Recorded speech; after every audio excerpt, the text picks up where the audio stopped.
Okay, I want to teach you how to teach your dog how to lay down at your feet as a default whenever you sit down and they're on leash or you're standing ignoring them. So all you need is a dog, a leash, some treats that they find reinforcing. If they don't like them, if they're not working for the food, then they're not reinforcement. So something they really like that's really tasty. Come here, bud. So find a chair, get a leash, sit down, ignore your dog. Have the leash short enough that they can't reach anything exciting.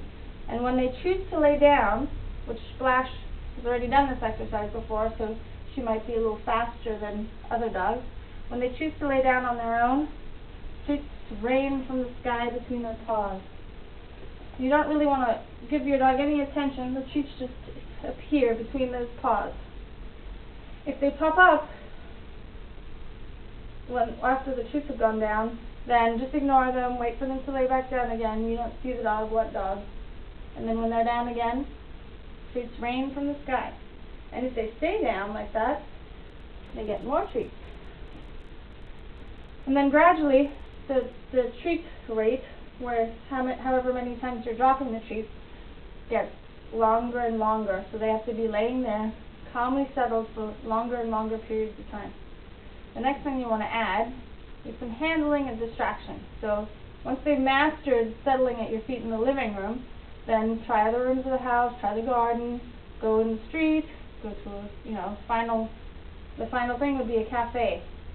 So you can also add some handling. So if they stay down while you're handling them, yep, they get a treat. In handling, maybe tail pulling, maybe a little kid. This is preparing for the little kid that comes up at the restaurant and kind of comes to poke your dog in the face, and they get reinforced for staying there. So I'm not telling her to stay there. She likes to stay there. She's been reinforced for it, so it's a behavior that she chooses on her own. Will she stay there while I walk away? That's the behavior to be reinforced.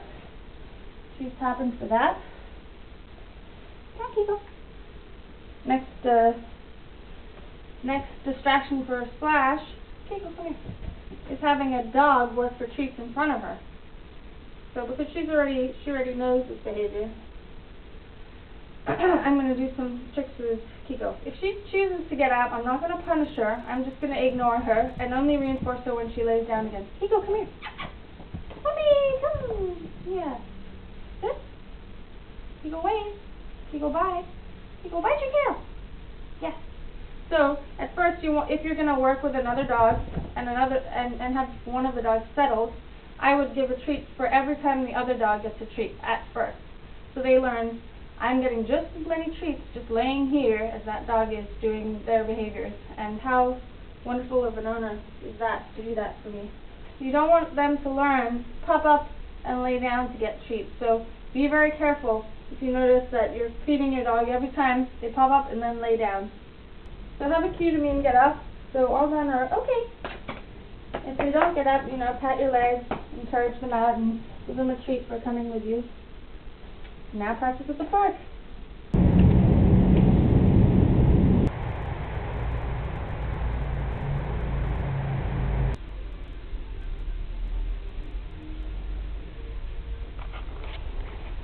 So if you